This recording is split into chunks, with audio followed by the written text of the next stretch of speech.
My name's Jonathan Leon. I am the owner of this venue and a local businessman. To my right, we have. Hi, my name's Joe Broadfield from Joseph Broadfield Wealth Management. I'm a financial advisor. Thank you, Joe. My name is Gary Leslie. I work for the Wolves Foundation and in charge of I run the BBF project and it's all about financial well-being. And my name is Leon Nicholson, and I'm co-director of Work in Process with Leighton. There Welcome, guys, and thank you to being on our conversation with. We'll just start talking to find out what you guys do and what financial literacy means to you guys. So, sure. So as a financial advisor, I help families, small business owners, self-employed people sort of manage their finances. Relatively new to financial services. My background's education. Up until relatively recently, I was a primary school head teacher. So I still do a lot of work in education, working with schools, working with school staff, working with young people around financial literacy and the importance of that. When I was a head teacher, inclusion was absolutely at the heart of everything I did. I truly believed that best education was deserved by all. It's the same with financial services. A lot of people are sometimes put off by titles like wealth management and financial advice, thinking, well, I haven't got any money, so it's not for me. But my mantra is you don't have to be wealthy to start. You have to start to be wealthy. If you've got a job, you've got a family, you've got a property, you could probably do with some financial advice and financial services. So my message is it is for everybody. So what made you transition from education into the financial world?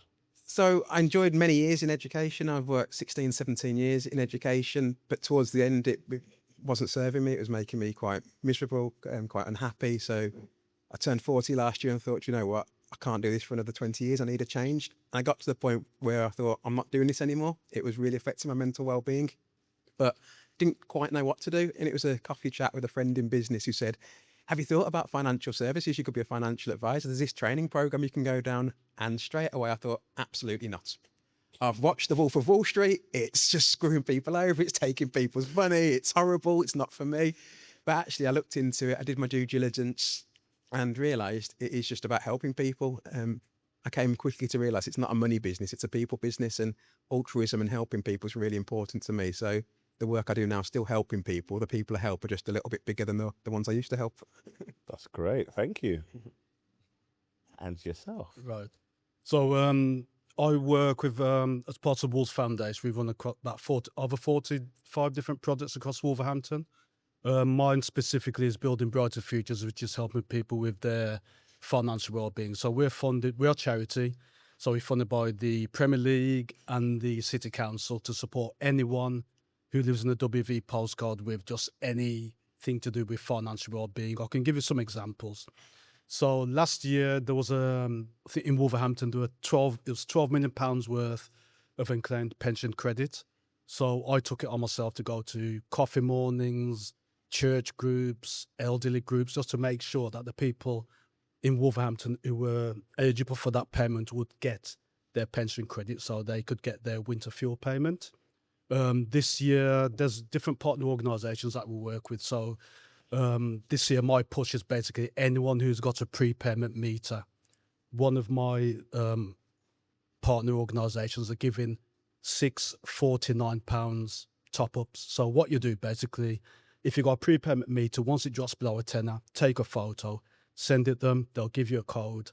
When you go to top up again, it'll be £49. You can do that 6 times. So that will take you over the winter period, hopefully. Depends how you use it. We've done things like free bus passes to enable people to get to work. If people are struggling with data, we give, at the moment, 6 months, 40 gigs credit. So it's just helping people fill in their PIP forms, doing benefit checks, doing their attendance allowance. A lot of people who have got pensions, some of the guys can't read or write, we'll do it for them. So we'll fill in the pension forms for them. We do PIP form completions for them. So we get a lot of external organisations referring into us, the police, the NHS.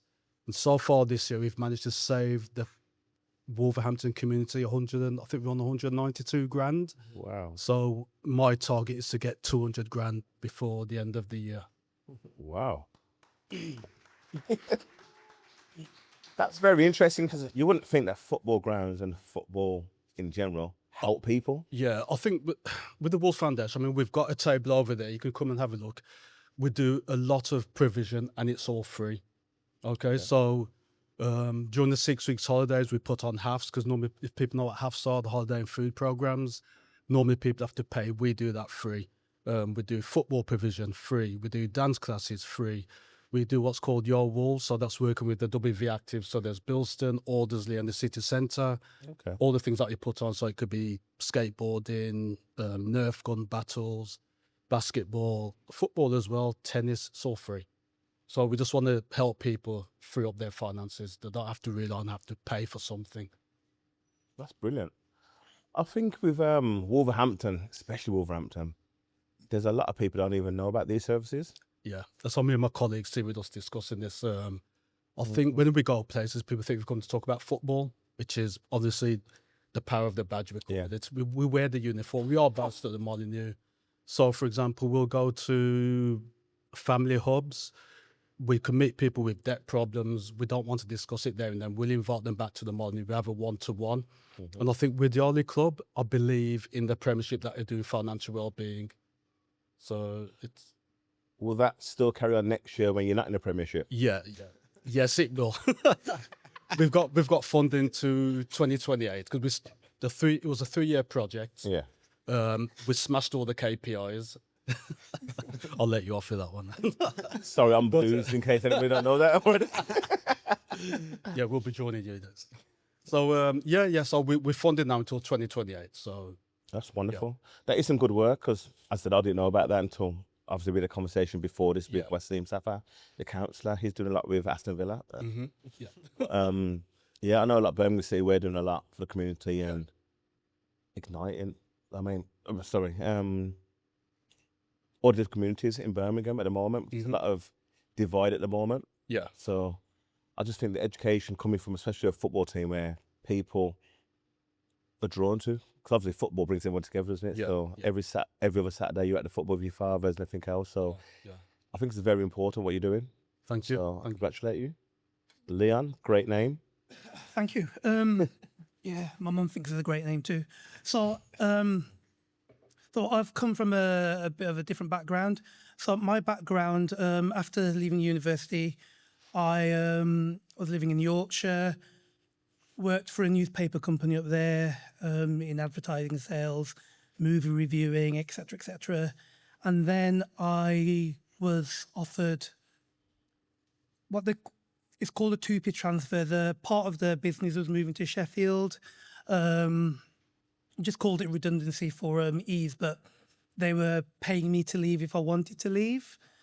And it was about 3 weeks before my first child was born. And I wanted to leave my job because I hated the job after a while. Not the movie reviewing, that was great. It was an advertising sale, that was awful. And I took the money and I ran. And then my daughter was born, and so I stayed at home with her for a little bit. And then the opportunity came up for me to enter the world of work again, which was literally about 6 weeks afterwards. And me and my wife had a discussion about what we should do. So she was in a really well-paid job. And then we thought, well, everything that I earn would probably just go on childcare. How about if I just don't go back to work and look after my child myself and have that time, which is precious? And that's what we did. And 3 kids later, and how many years later, I've just sort of got back into the world of work again. But it was tough. It's not easy. Having to juggle everything, the finances especially, with one wage coming in. So that was tough. Also, what was tough, just what Suli said earlier about sort of the way you're looked at by other men. When you're told, what are you doing now? You left work, what are you doing? And I bumped into this guy in one of the shops and he asked me. And obviously I was so proud. It was my first child. so proud. Said, "Oh, I'm at home looking after my daughter." I was so proud of it, and he looked at me like, "What?" And I'm like, "Yeah, I'm proud of it." And he just looked at me like I was from another planet. It's like, "Oh, okay." And I got that more often. And as a man, it's quite hard to sort of deal with that because all of a sudden you're thinking, they're judging you. And then you're starting thinking, am I as man as they are? But then after a while, you go, you know what? Me and my wife made the decision, which is right for our family. So after a while, you think, you know what? Who cares what they think? We're doing what's right for our family. Yeah. We just get on with it. Forget them. So after a while, I just dealt with it. So yeah, How do you feel about it now? Do you think you're making the right decisions? made the right decision, but I'm absolutely knackered. But yeah, obviously financially it was very difficult. But yeah, when my first daughter was born, I'll never forget when we were at the surgery, and I spoke to a guy. He was with his daughter who was just had a baby, Okay. and he says he's trying to make up for lost time with his grandchild because he used to do like long haul driving, and he said he was never ever there for his daughter. He was just working all the time, Yeah. and he regretted that. And he said he wants to be here at least for his daughter now and his granddaughter and spend as much time as possible. And that always stuck with me. And I think hearing another guy saying that, it's sort of like, yeah, I held on to that. And every time I sort of felt a bit funny about what was going on, it's like, you know what? This is like the long game, isn't it? It's a long process, a long game. So At least you got time. So like, I'm a father and I'm always working. People always say, you're always at work, you're always at work. And trying to get that work-life balance is very, very hard. I remember my wife's father saying he missed growing up his daughters. I mean, so now he's a bit older, he's traveling, he gets to spend a little bit of time with them. And now he's trying to kindle that relationship kind of thing. But for me, it's like I own multiple businesses and my son's upstairs now working. I just saw my son walking past down the stairs. He's really, really happy. He's like buzzing, like, "Oh, Dad, you all right?" I was like, "Go away." I was joking. But yeah, it's hard. It's like the work-life balance is hard. Like you're probably out most days, every day. I've been at the house since 7:15 this morning. I won't get back until probably 9 o'clock. So as men bringing up children, especially boys, it's always important to spend time with them. So what you've done is applaudable. I mean, this couldn't have been easy. And all the stereotypes is never going to be easy. yeah, that was the difficult bit, especially the stereotypes. So, and even when I'm at home, I'm on my phone constantly just making phone calls. My days off, when I'm on holiday, I'm like, kids, go and play in the pool. I'm on my laptop, on my phone. So I think it's very, very important, especially being up boys, because boys rely on their dads. I mean, girls, not so much. They rely on you, but not as much as boys rely on you. They're watching you. And everything what they see is what they do. If you see your dad reading books all the time, 9 times out of 10, they're going to grow up reading books. If you see your kids, your father smoking or whatever, your kid's going to smoke. So they're watching what we're doing. They're watching interaction. So I think it's very important that men and women bring up their children and talk to them. I know it's hard. Society pushes people different ways, I think else. But I think it's very important. So if you could change anything in your life towards your family or your kids. I think it's just reflecting what the gentleman there said. You can always get more money. You can't get more time. Time's the one thing. No matter how much money you've got, you can't buy more time. So it's about making choices and spending that time wisely. Obviously, you can't just say, I'm not going to do any work, because you've got to provide a living, you've got to provide for your family. But me changing careers, it's really made me appreciate the time that I've got. I saw myself thinking, I don't want to spend my next 20 years doing this, working every hour God sends to be miserable. I'd rather take a chance, do something different, get my time back, but also have the potential to do more. Because as a teacher, I know you have the school holidays after everything else, but when you're working, it's not just being in a classroom. You're doing all your papers, your exam work and everything else. So it will take a lot of time off. And when you're dealing with loads of other people's kids and then bad pitting them. I mean, the children were wonderful. It was everything else that went with it by the end. But if you get into your desk before 7 o'clock, your caretaker's trying to kick you out at 6, or you're saying, I'll give me the keys, I'll lock up. It's not healthy. got far more energy now, and can spend my like as a teacher. I don't know if there's any teachers in the room, probably not because they're working, but you plan your whole life around school holidays. There's no way as a teacher I'd ever go out in midweek to meet friends or go to the cinema or go for a drink because Yeah. you're just exhausted. So reclaiming that time, reclaiming that energy has been really, really beneficial. So the work-life balance is a lot better now for you. Absolutely, absolutely. Although there's the pressure of running your own business, as you well aware, how good I am and how successful I'm completely dependent on me now, not on other external factors. Awesome. It's like what I try and do for me is trying to encourage my kids to be part of my business. So if I'm going out working with certain people, I bring them with me so they can see what I'm doing. So it's not that dad's out the house every day, all day. They can experience my life and enjoy some of the perks of my job. If they can't see it, they can't be it. There you go. Yeah. So how do you find your job working with young people and your kids? It's not with Your children as well, yeah. my kids. Well, So they get involved with you, help you. yeah. I mean, I was a single father. Okay. I brought my first 2 kids up by myself when they were 5 and 3. Then my mind to leave. I said, "You're going, but you're not taking these." So I had them. Okay. My eldest is 30. Well, she's the oldest daughter's 37 now, and my son over is 35. Oh, why dude? So- That old? Yeah, I'm 62. Yeah, Stop. yeah. So maybe Stephen over there. Wow. We're the old men of the foundation. Yeah, but it's my kids. None of them are old men. They all work. They've all been to uni. They've done this stuff, But that's I just guided them from when they were young. I mean, when being a single father, it was demanding, Mm-hmm. but it made me proud at the same time because it can give you put in a bad place mentally. Yeah. Because it was draining as a single person. So, even as a woman, bring up a child, it can be tough. So I was still working. I was working 3 jobs. I was doing door work. I was helping my friend's dad do building cars and garden, everything just to look after those 2 kids. Another full-time job as well. So when I was working morning shifts, my mom and dad would look after my kids for me, Okay. and then I'd finish work and go and pick them up from school, so I'd have some time with them. So yeah, it was a juggle, but to me, that was my job. Laudable. Yeah, Mhm. definitely. As I said, but it's always good to have a family unit around you. Yeah, who yeah, can help yeah. you. Some people haven't got that. I mean, so what you've had is something beautiful, Yeah.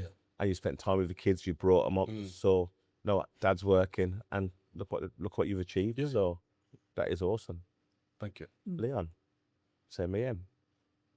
Yeah, well, we were lucky as well actually to have a good support unit around us. So when we were in Yorkshire, my wife's dad lived in Leeds, so we were in Leeds and Bradford. So every so often he would take the kids or whatever, and then my wife's mum lived near Sheffield. Okay. And then when we moved back to the Midlands, my mum and dad were nearby and stuff. So it was all right for us. We got a lot of a really good support unit. And again, in terms of financially, it's quite interesting from then to now because obviously, as everybody knows, the cost of living has gone up and it's affecting everybody. Everybody's trying to save and cut costs where they can. And even though I've sort of started up as well with Leighton, I've also started up my own like trivia business as well. I'm finding that managing the money is even harder now. Even though I'm bringing some money in and it's even harder now. And we're really disciplined. And I'm not gonna say it's all me. It's definitely the wife who's very driven. She's very organized. You can, she's really organized. Leighton can tell you, she's she's on it all the time. Yeah. And that's helped me actually to be a lot more responsible, to be careful what you're spending or how you can be smarter about how you use your money. And so we do things like meal plans for the week. Okay. Yeah, which works quite well actually, because then you're not buying stuff and wasting it. Fast food. Yeah. Everyone- Oh yeah, yeah, like Five Guys and stuff like that. Yeah, so we do meal plans. So we budget for that. We do this, we do that. We do very things so we can be smarter with our money. Okay. So yeah, So budgeting is always important, but certain times you get curveballs like COVID. How did COVID affect you guys and your businesses, in your lifestyles, your family life, anything else? For me, in terms financially, with COVID, it was probably the best thing that ever happened to me. So because we were all locked down, you couldn't go out. I was in a fortunate position. The work I was doing, we weren't furloughed, still getting paid full salary. But obviously, you're not paying for petrol, you're not going out socialising. So I was able to save a decent amount of money doing that. Also, working out every day, lost a couple of stones. So, in terms of, it was hard being locked down away from people, but Yeah. in terms of when COVID happened, there was lots and lots of negatives and the trauma of it and losing people. But financially, it was a real opportunity to think, do you know what, put your foot on the ball and take stock of what you've got and actually think, do you know how much money do I actually waste on foolishness and truppiness? I just see COVID as a bit of a reset. Yeah. So people had to learn, how do I speak to my children? How do I budget? How do I survive? Some people are like, oh, what do I do here? I can't cook. Takeaways are closed. Where are we going? Everyone had to make banana bread, didn't they? So it's like, in our lives, we got to be able to adapt to society, cost of living now. You got to be able to change it up and have a plan A and a plan B.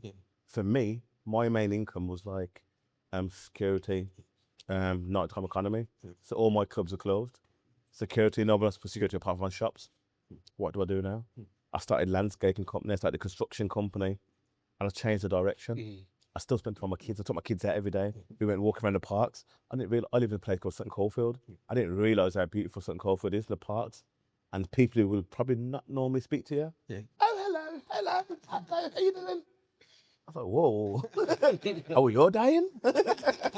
So yes, how did it affect you guys? I think I was working at the university at the time, so I was furloughed. I was actually taking home more money than I got paid when I was working. Wow. So I didn't mind it. It suited me fine. So yeah, just exercised, drank wine, made banana bread. Yeah. I thought it was a positive. I mean, it affects a lot of people mentally. Yeah. And there's a lot of people who I'm supporting now in the community who are still affected by COVID, especially younger children. We do a thing at the Molyneux, which is we work with the DWP. So rather than go to Sun and at the Dole office, they come into the Molyneux. So they set up in the North Bank bar. So when they see their work coaches, they send them over to me to see if I can do any kind of financial support, budgeting, etc. And a lot of these kids are coming through. They've all got mental health issues, and it's I don't think I took that side of it seriously. I want people to say, oh, the people are mentally ill because of that. And I was like, rubbish. But it's a fact, and I've seen it, and there's a lot of people out there who are going through mental health issues, which is then causing financial issues, which is then causing raised stress, anxiety, feelings of suicidal tendencies. Yeah. So it's all wrapped into. So I mean, there's good points, but there's a lot of bad points with COVID as well. I think it's a bit of a domino effect, as you just said. So certain people, it brought down their relationships. Yeah. Living in the house with somebody you don't know. Yeah. I mean, you're like, oh, I'm spending all this time with you. Normally I'd be at work. Yeah, I think after work. yeah. Doing the gym or I think during COVID, abuse went up in households, men and women. So okay. A lot of things went up. Suicides went up. You were right about abuse, like divorces went up. yeah. So it did affect people. It was like, as I said, it's like a reset, but it was a strain on financials because obviously you're in the house every day now. So if you got furlough, you was all right. Some people got furlough. Certain people never got money. Yeah. So what do they do in that situation? I mean, it was hard. For me, it was great. I changed direction in my businesses. I thought, you know what? I'm a kind of person, I always think, you know what? I've got a plan A, but I've got a plan B. COVID was like a big curveball. I was like, you know what do I do here? And straight away, jumped. I mean, adapted to my society around me. For my kids, they felt it. They're in the house now. At the time, my two oldest boys weren't talking to each other. So one was in one room, the other was in the other room. They didn't really socialise. So now I've had to think, if that ever happens again, how do I get around that? So I changed the whole of my house, how it's situated. I made sure they had to do things together. I made sure I took them out for walks, everything else. So yeah, so you had to adapt to society. I mean, so how about you, sir? It was mixed. I mean, mostly positive. My youngest was born during COVID. So, You saved money on TV license. That never teaches. but yeah, it was mostly positive. The homeschooling was a massive negative, but that's for another time. But so because my wife was on the maternity, she was home. So it was a nice period to have all the kids, both of us do things together with the kids. You know, that was nice. And also with the arrival of a new baby, the first thing you think about is, oh, I need to tidy up because the family's going to come around. That stress was way off. It's like, no one's coming around. We can leave it as a mess as we want. We don't need to worry about that because we can get quite stressed out about putting a front on for people. So yeah, and financially, it didn't really affect us. In a way, we probably, again, was better off because furlough, but because we weren't going to take outs or whatever, or driving, you know, spending money on petrol. So in a way, strange sort of way, you were financially better off, but emotionally, because you couldn't see your family, and like my dad was ill at the time, and didn't really get to see him. That was a negative. Yeah.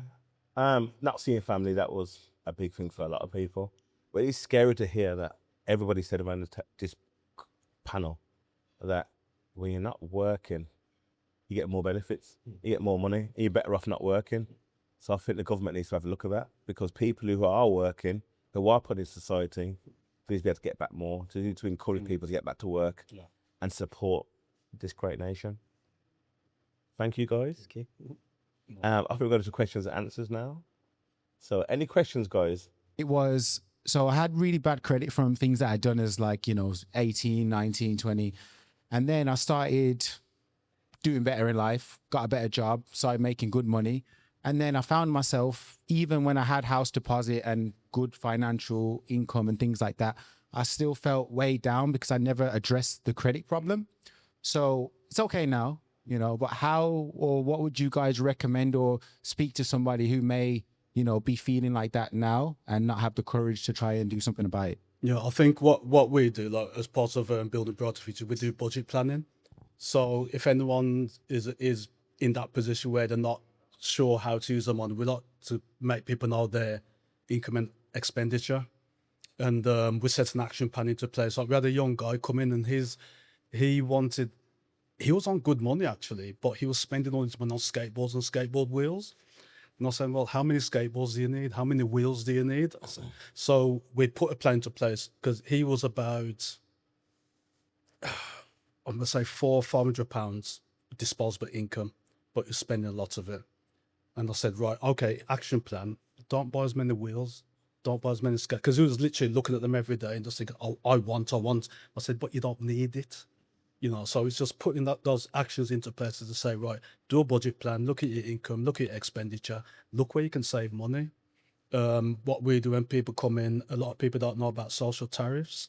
So if you've got a mobile phone or you've got broadband and you're out of contract and you still pay £35 a month, you can get the same deal for £10.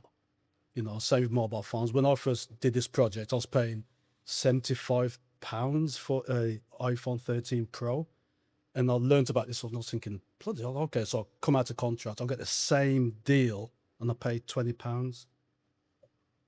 So it's just looking around, just make people, if anybody wants, just come to me and I'll show you the way.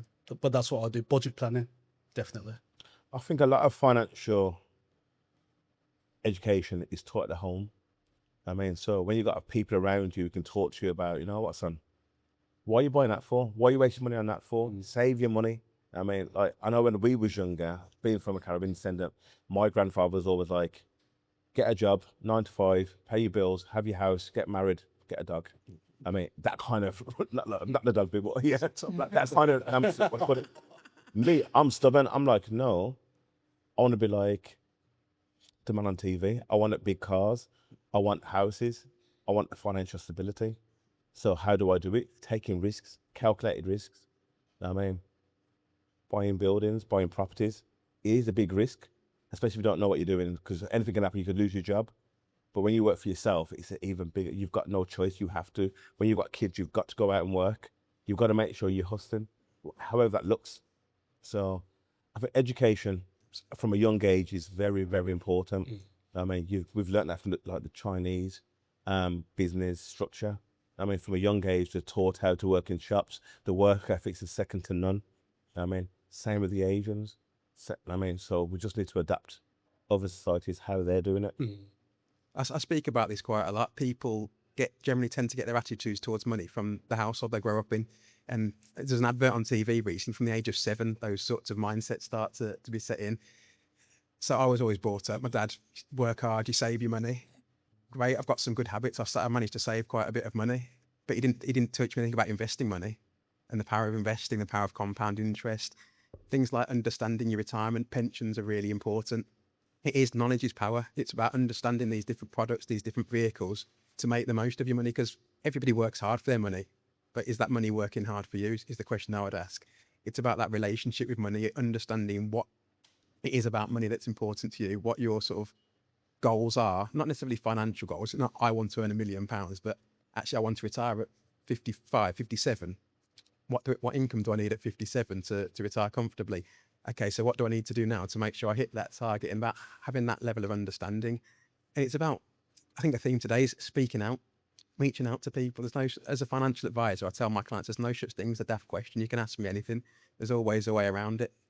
But having that knowledge, having that understanding can make a real difference. People often want the quick wins. We talked about social media and say, oh, I've got this amount of money. What should I do to make more of it? Actually, the best investment you can ever do, or the best thing you can give any investment, is time. Talked about fathers. Something I talk about quite a lot is pensions for babies. People think about pensions for old people and retiring. But actually, if your child is born, the day your child's born, if you put £2,880 in a pension, with the tax relief, that goes to £3,600.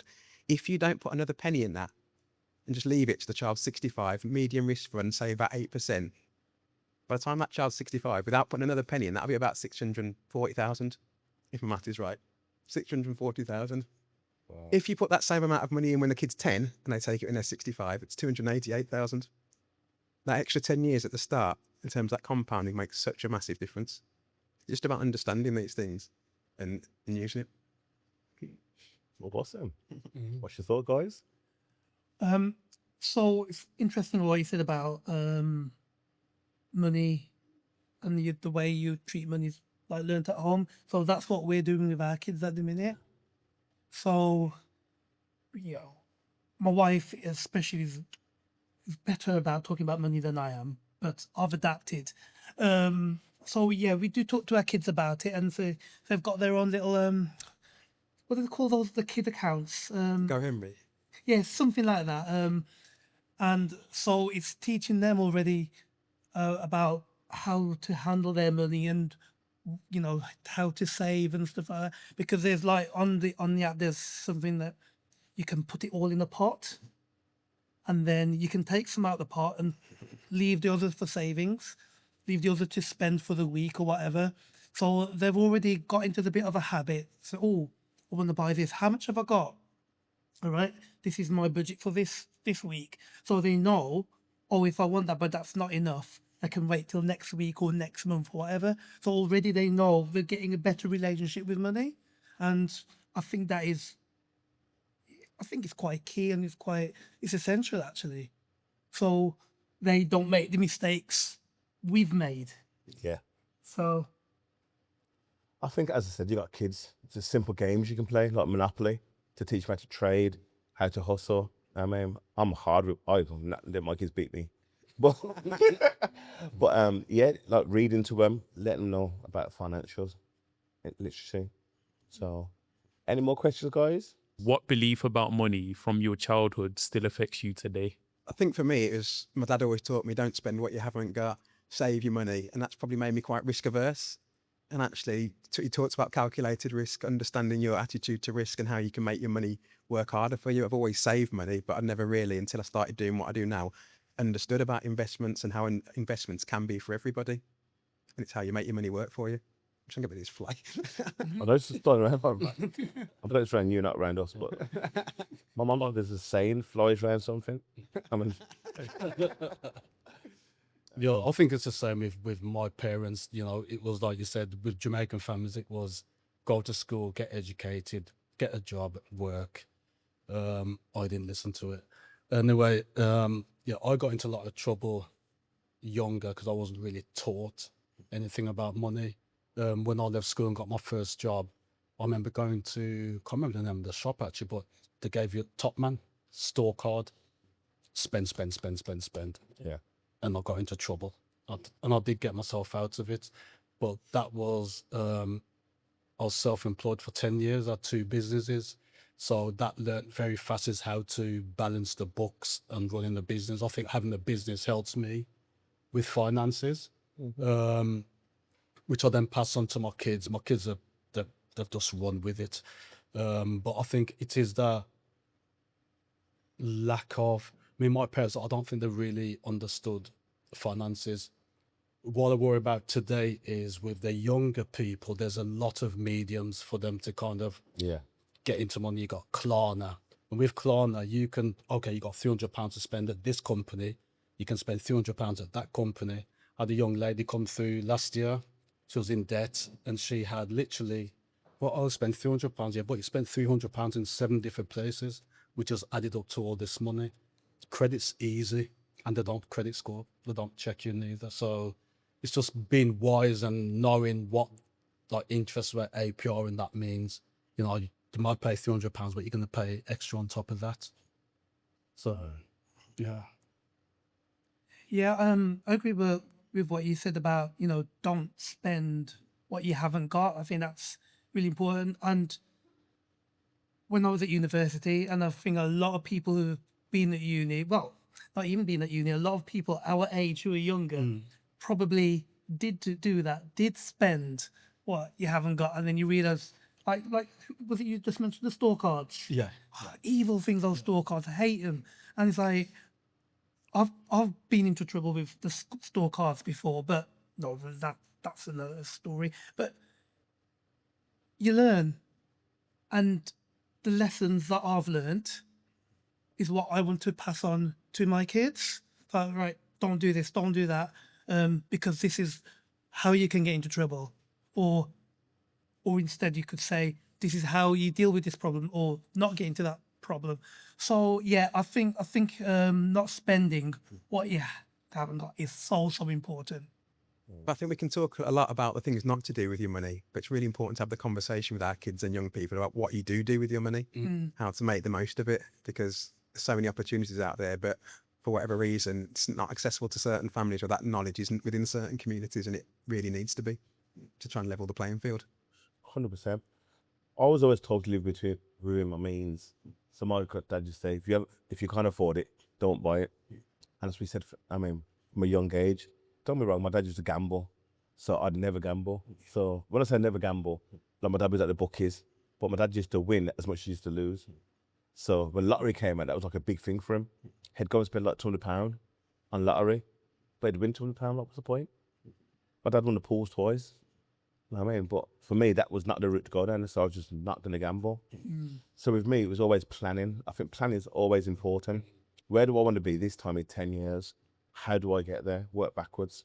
Who do I need around me? Who do I need with me? You know what I'm saying? So we've made some good choices. I've never had a business that's failed, which is good.